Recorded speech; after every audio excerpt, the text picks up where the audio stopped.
কিন্তু একটা বাচ্চা রাস্তার সাইডে মাঠের পাশে এসে কান্নাকাটি করতেছে।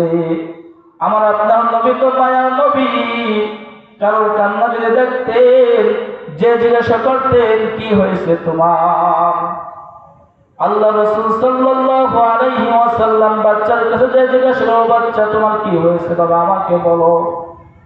সমস্ত বাচ্চারা খেলাধুলা করে, আর তুমি কেন এখানে কান্নাকাটি করতেছো বলো। আল্লাহ রাসূল সাল্লাল্লাহু আলাইহি ওয়াসাল্লামকে বাচ্চাটা বলতেছো, ইয়া রাসূলুল্লাহ ইয়া হাবিবাল্লাহ, আল্লাহ পাক রব্বুল আলামিন দুনিয়াতে আমাদেরকে কি জন্য পাঠিয়েছেন। এ মৌসুমে একটু চিন্তা করে দেখো, আল্লাহ রাসূলের জামানার বাচ্চাদের ঈমানের কি অবস্থা। আল্লাহ রাসূল সাল্লাল্লাহু আলাইহি ওয়াসাল্লাম বাচ্চার কথা শুনে আশ্চর্য হয়ে গেলেন। এ বাচ্চার কেমন কথা, সমস্ত বাচ্চারা মাঠের ভিতরে খেলাধুলা করে, আর এই বাচ্চা কি বলে যে আল্লাহ পাক রব্বুল আলামিন আমাকে দুনিয়াতে কি জন্য পাঠিয়েছেন। আল্লাহ রাসূল সাল্লাল্লাহু আলাইহি ওয়াসাল্লাম বলে, ও বাবা, আল্লাহ পাক রব্বুল আলামিন তোমাকে কি জন্য পাঠিয়েছে এটা তো তোমার জানার বিষয় না। তোমার সাথী ভাইরা দুনিয়ায় এসে মাঠে খেলাধুলা করতেছে, যাও তুমিও তাদের সাথে খেলাধুলা করো। বাচ্চা বলে, ইয়া রাসূলুল্লাহ ইয়া হাবিবাল্লাহ, আপনি আমাকে বলুন আল্লাহ পাক রব্বুল আলামিন আমাকে দুনিয়াতে কি জন্য পাঠিয়েছেন।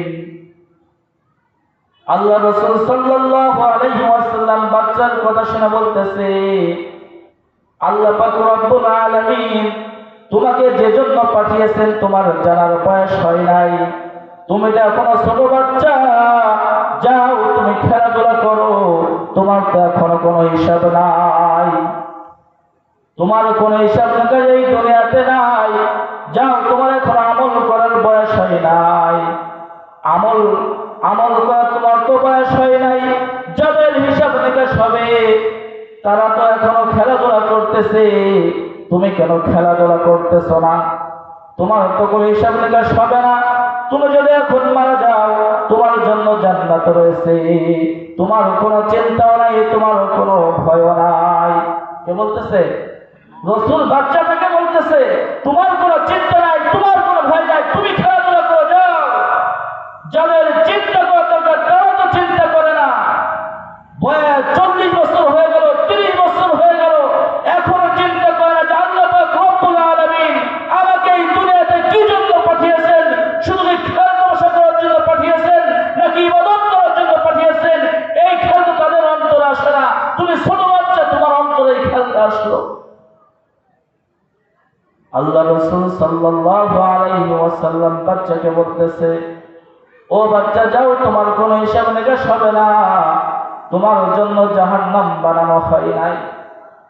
এ মুসলমান একটু চিন্তা করে দেখো, একজন শিশু বাচ্চা আল্লাহ রাসূলকে কি বলতেছে, ও আল্লাহ রাসূল, আমি আমার মাকে রান্না করতে দেখেছি, যখন রান্না করতে যাবে আমার মা আমাকে বলে, ও বাচ্চা যাও, আমি চুলার ভিতরে আগুন ধরাইব, কিছু লাকড়ি, ছোট ছোট লাকড়ি নিয়ে আসো, ওই লাকড়িগুলো দিয়ে আমি আগুন ধরাইব। আমি আমার মাকে দেখেছি, আমি যে লাকড়িগুলো এনেছি ওই ছোট ছোট লাকড়িগুলো আগে আমার মা আগুন ধরিয়েছে, তারপর চুলোর ভিতরে দিয়েছে। আপনি যে বলতেছেন আমার কোনো হিসাব নিকাশ নাই, কাল কিয়ামতের ময়দানে আল্লাহ পাক রব্বুল আলামিন যদি বলে তোমাকে আমি দুনিয়াতে পাঠিয়েছি ইবাদত করার জন্য, তুমি খেলাধুলা করতেছো, যাও তোমাকে আজকে জাহান্নামে দিয়ে দিলাম। এ মুসলমান তাদের চিন্তা ভাবনা কেমন ছিল দেখেন।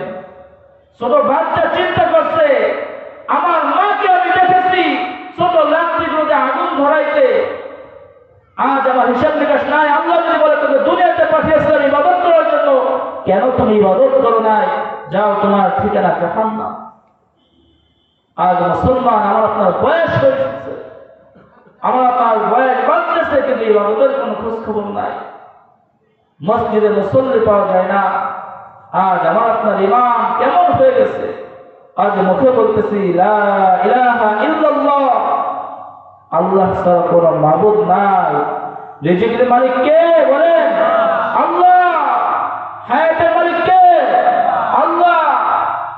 আমি আপনি মুখে বলতেছি রিজিকের মালিক আল্লাহ, কিন্তু এটা মুখস্থ করে বলতেছি, মনের থেকে বলতেছি না, বিশ্বাস করতেছি না যে আল্লাহ তাআলা আমাদেরকে আপনাকে রিজিক দিবেন, এটা বিশ্বাস করতে পারি না। এজন্য একটি ঘটনা বর্ণিত আছে যে আমার আপনার ইমানের অবস্থা কেমন, একটা উদাহরণ দিলে বোঝা আসবে। একজন মালিক কিছু পাখি পালতো, তোতা পাখি। সেই তোতা পাখিদেরকে কিছু ভাষা শিক্ষা দিয়েছেন, কিছু ভাষা শিখিয়েছেন, যাতে পাখিদেরকে ধরে না নিতে পারে। পাখিদেরকে কি শিখাইছেন? মালিক শিখাইছে যে শিকারি আয়েগা খাবার ফেলেগা। বাংলায় বলি যে শিকারি আসবে, খাবার ফেলবে, তুমি ধরা দিও না, ধরা দিলে তোমাকে রান্না করে খেয়ে ফেলবে। এই শিক্ষাটা পাখিদেরকে দিয়েছে, তোতা পাখিদেরকে।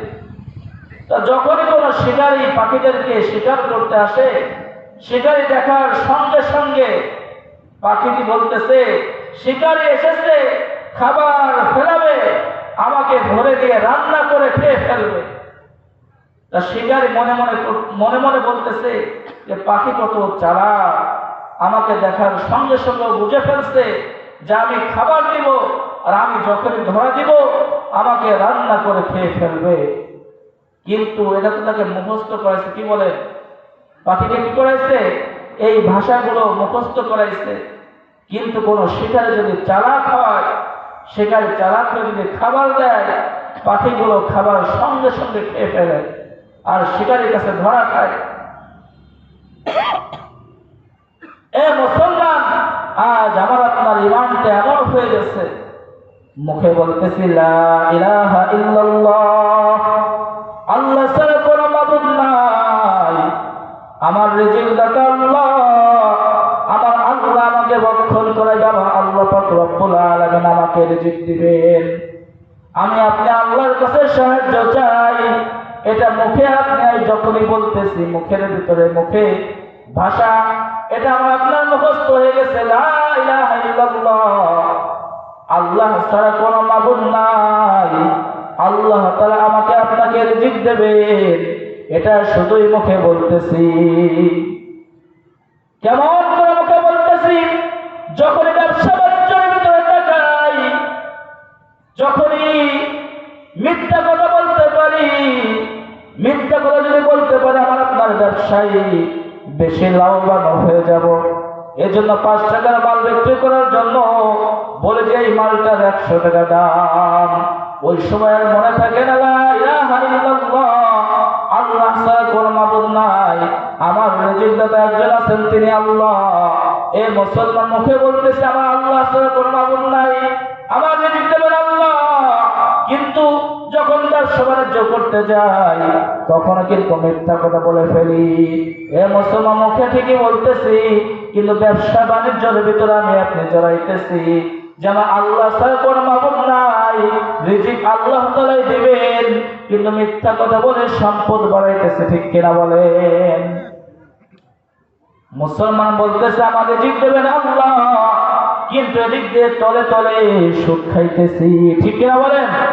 সুদ খাইতেছি না? মুখে বলতেছি রিজিক দিবেন আল্লাহ, কিন্তু আল্লাহকে আজ আমি আপনি ওইভাবে বিশ্বাস করতেছি না।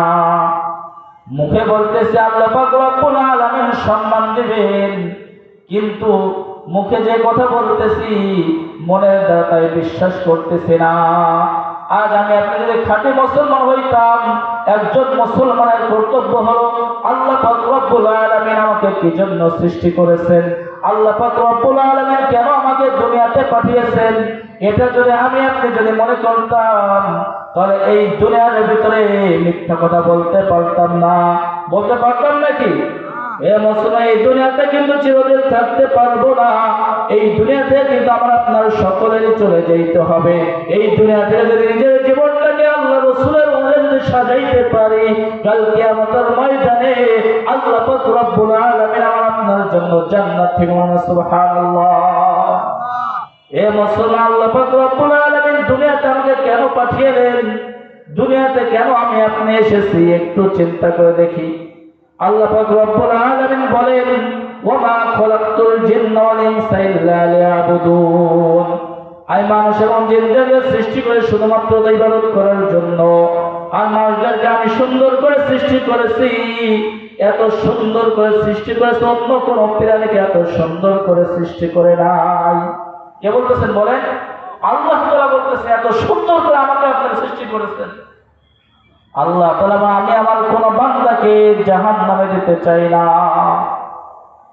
এ মুসলমান, পয়গম্বর মুসা আলাইহি ওয়াসাল্লামের জামানায় আল্লাহ পাক রব্বুল আলামিন বলতেছেন যে মানুষদেরকে আপনি এত সুন্দর করে সৃষ্টি করেছেন, কিভাবে আপনি জাহান্নামে দিবেন? কে বলতেছেন বলেন?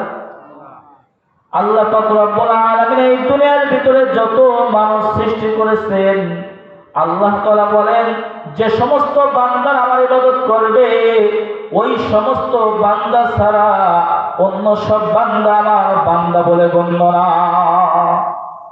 আজ আমাকে আপনাকে দুনিয়াতে পাঠিয়েছেন ইবাদত করার জন্য, কিন্তু আজ আমি আপনি সেই ইবাদত করতেছি না। আল্লাহ তাআলা আমাকে আপনাকে জাহান্নামে দিয়ে দিবেন। পয়গম্বর মুসা আলাইহি ওয়াসাল্লাম আল্লাহর কাছে প্রশ্ন করছে, তাহলে আপনি কি জন্য সৃষ্টি করেছেন মানুষদেরকে? আল্লাহ পাক রব্বুল আলামিন পয়গম্বর মুসাকে বলো, পয়গম্বর মুসা, তুমি কি শুনতে চাও আমি মানুষদেরকে কি জন্য সৃষ্টি করেছি? ইবাদত করার জন্য সৃষ্টি করেছি।